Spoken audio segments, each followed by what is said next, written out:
Assalamualaikum warahmatullahi wabarakatuh. Apa kabar sobat sekalian? Cuma lagi di channel Rama Teman ini. Kali ini kita akan membahas berita hangat dan masih hangat diperbincangkan, yaitu tentang kunjungan Anies ya di Australia sebagai tamu ya. Berarti diundang oleh pemerintah Albanese Australia dan bertemu dengan Menteri Luar Negeri yaitu Penny Wong ya. Ini sesuai dilansir oleh inilah.com. Anies di Australia berhenti menilai saya hanya dengan asumsi ya. Apa maksudnya ya? Kita baca dulu dan kita ulas sesuai yang dilansir inilah.com. Berada di Australia pekan ini sebagai tamu pemerintah Albanese, Anies Baswedan telah melangsungkan pertemuan dengan Menteri Luar Negeri Penny Wong dan Gubernur Reserve Bank Philip Lowe, orang yang jarang mau menemui siapapun, gubernur negara bagian sebuah negara yang mengunjungi Australia. Editor politik internasional The Sydney Morning Herald dan The Edge, Peter Hedger, menilai Anies memiliki posisi yang baik untuk kontes pilpres mendatang. Setelah sukses 5 tahun sebagai gubernur Jakarta, peringkat penerimaan publiknya berada di tingkat atas yang terkelompok rapat dari 3 kandidat potensial, tulis Hedger dalam sebuah tulisan pendek di SMH. Analis Indonesia menilai dia sebagai salah satu dari 2 kandidat yang paling mungkin bertahan untuk bersaing dalam pemilihan presiden dari sebuah negara dengan kekuatan paling penting di Asia Tenggara. Dia seorang independen tetapi telah memenangkan dukungan awal dari 3 partai besar termasuk dari mantan presiden dan pensiunan Jenderal Susilo Bambang Yudhoyono. Hedger menambahkan, ia juga melihat bahwa mantan rektor universitas yang santun itu ingin menyingkirkan hantu kampanye gubernurnya tahun 2017 yang oleh Jakarta Post digambarkan sebagai yang paling kotor, paling terpolarisasi, dan paling memecah belah bangsa yang pernah ada. Sayangnya kepala Hedger masih dipenuhi sekian banyak asumsi buruk yang datang dari tampaknya kekurang cermatannya mencermati Indonesia, terutama politik dalam negerinya selama ini. Itu terlihat jelas ketika ia menulis dosanya adalah memainkan kartu agama, bersekutu dengan kalangan Islamis untuk menjelekkan saingan Kristennya. Saingannya berakhir di penjara atas tuduhan penistaan agama yang meragukan. Tampaknya Hedger sepenuhnya mengamini Indonesianis dari Australia, Greg Philly, yang disebutnya seorang otoritas ANU ya tentang politik Indonesia. Ia mengutip Philly yang mengatakan Baswedan seorang muslim seperti 90% dari populasi nasional, bergabung dengan kalangan Islamis dan mengembangkan Islamis. Namun ia masih cukup adil ketika melanjutkan kutipannya dengan menyurat Philly yang setelah mengaku mengenal Anies selama bertahun-tahun menyatakan, saya tidak berpikir dia pada dasarnya adalah seorang Islamis, tetapi meskipun demikian dia melakukan apa yang dia lakukan, dia menggunakan Islamis untuk memenangkan kekuasaan yang dengan cara yang memecah belah. Dia mengalami kerusakan reputasi khususnya di komunitas minoritas dan komunitas internasional. Anies, mantan gubernur Jakarta, kota nomor 2 dalam populasi setelah Tokyo, dalam kesempatan kunjungannya ke Australia itu melakukan beberapa wawancara kepada The Edge and The Herald. Anies berkata tegas, saya meminta mereka bersikap adil. Saya minta publik, komunitas internasional untuk berhenti menilai saya berdasarkan asumsi dan benar-benar menilai berdasarkan kenyataan. Bisakah Anda melihat bukti tuduhan itu? Ya. Apakah Anda melihat penggerebekan di bar dan klub? Anda melihat dalam 5 tahun terakhir? Tidak ada. Apakah Jakarta mengalami ketegangan? Jakarta telah damai dalam 5 tahun terakhir, kata Anies. Apakah komunitas minoritas merasa diperlakukan sama? Jika saya boleh memberi Anda beberapa ilustrasi, tidak pernah dalam sejarah Indonesia bahwa pada bulan Desember Anda bisa mendengar lagu-lagu Natal di jalan-jalan utama kami, pohon Natal besar di Jakarta Pusat, dia menambahkan. Anies juga menegaskan di saat menjabat pemerintahannya memberi dukungan untuk anggaran operasional setiap agama di Jakarta. Pemerintahnya memberikan izin bangunan kepada 30 gereja Kristen. Beberapa telah menunggu 30 tahun untuk bisa disetujui. Billy membenarkan itu memang benar. Dia berusaha keras untuk menjadi gubernur yang pluralis. Dia bertemu dengan minoritas dan memberi mereka akses ke fasilitas pemerintah. Dia berusaha ekstra keras untuk menghapus citra pengacau Islam. Bagaimanapun menurut Hatcher, sebuah negara berpenduduk 1/4 miliar orang di utara langsung yang dipimpin oleh pengacau Islam dari sudut pandang Australia akan menjadi mimpi buruk keamanan dan politik. Karena itu, kata dia, dunia harus lebih dulu percaya bahwa Anies Baswedan adalah karakter yang benar-benar direformasi, percaya dan terverifikasi. Sydney Morning Herald, ya. Ya, sobat sekalian, itu ya tulisan dari jurnalis ya Hatcher yang menilai ya apa adanya Anies ya. Dan itu dalam satu kutipannya jelas sesuai dengan judul bahwasanya Anies juga menekankan tentang bagaimana menilai dirinya itu sesuai dengan realitas, bukan asumsi. Dan ini seperti yang sering dikatakan oleh Anies bahwasanya memang seseorang yang ingin menilai ya seseorang itu ya harus berdasarkan rekam jejak ya, apalagi kalau kita melihat kontestasi pilpres yang akan berlangsung, hal yang paling bisa cepat untuk menilai ya salah satunya adalah rekam jejak seseorang. Di situ Anies dalam jurnal yang ditulis oleh Hatcher benar-benar menyampaikan ya segala hal yang sudah dilakukan di Jakarta sebagai gambaran awal untuk melihat apa yang akan dilakukan Anies jika nanti memimpin Indonesia.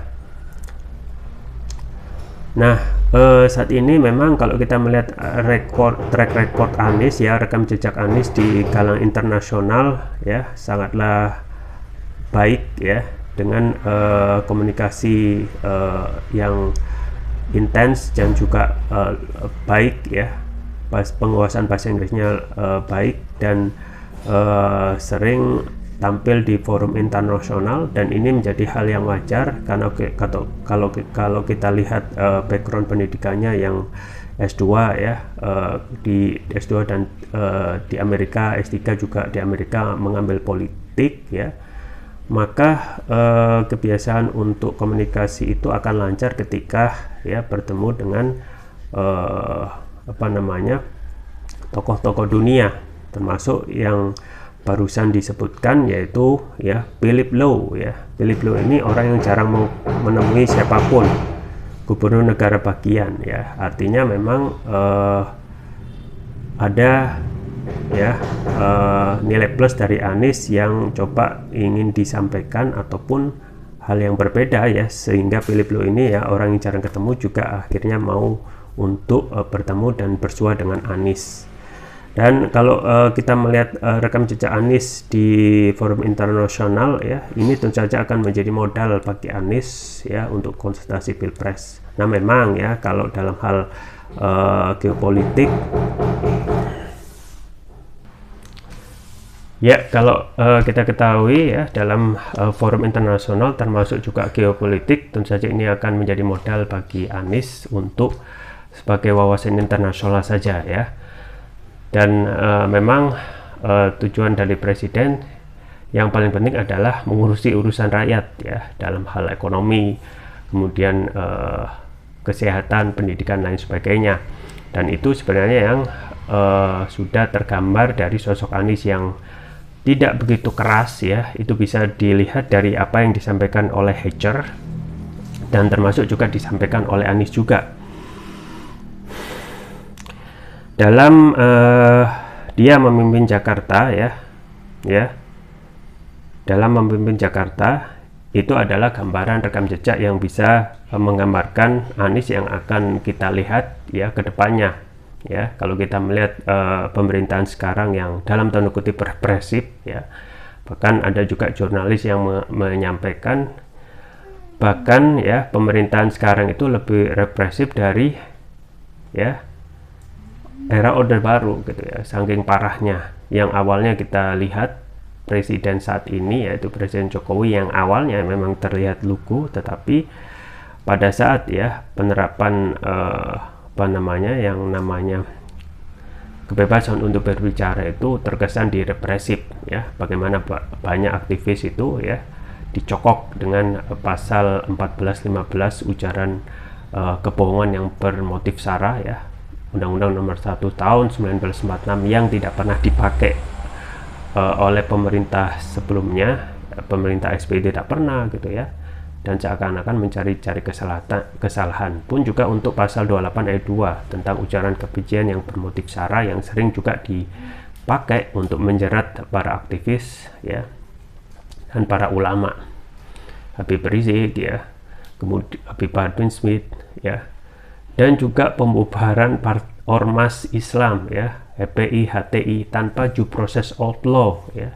Jadi ini memang menggambarkan ya apa yang disampaikan oleh jurnalis ya, yang bahwasanya saat ini kondisinya lebih represif dari Orde Baru. Ini akan menjadi pelajaran buat kita, termasuk juga apakah ini ya akan menjadi introspeksi bagi Presiden Jokowi dan menjadi tentu saja tidak akan terulang ya, dan akan menjadi lebih baik dalam hal ya kebebasan untuk berpendapat ya. Kan dalam undang-undang diatur dalam pasal ya 28 ya, negara menjamin kebebasan berserikat, berkumpul, mengeluarkan pikiran dan lisan dan tulisan.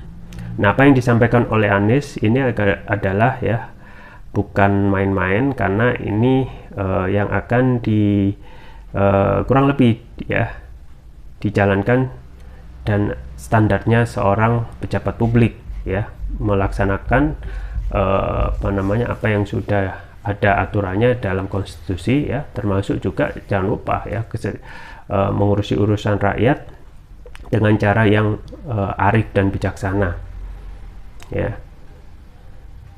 Dalam hal ya penyampaian yang juga penyampaian yang terukur, bahwasanya jangan ya Anies untuk tidak menilai ya Anies itu berdasarkan asumsi ya, tetapi realitas. Berarti artinya memang kita harus melihat fakta ya daripada asumsi-asumsi yang sering kita lihat ya. Para buzzer-buzzer itu menyampaikan hal-hal yang tidak sesuatu yang tidak faktual ya. Bagaimana ya tuduhan stigmatisasi itu berjalan ya dari sejak Anies itu dari gubernur ya, itu terus menjadi target serangan PSI ya, diserang terkait kebijakan-kebijakannya ya, dan itu memang tidak faktual ya.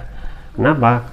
Kalau benar-benar faktual dan konsisten ya untuk mengkritik pemerintahan DKI Jakarta, harusnya sekarang juga harus ada kritik gitu ya. Yang terjadi ketika Anies selesai, kritik itu selesai gitu ya.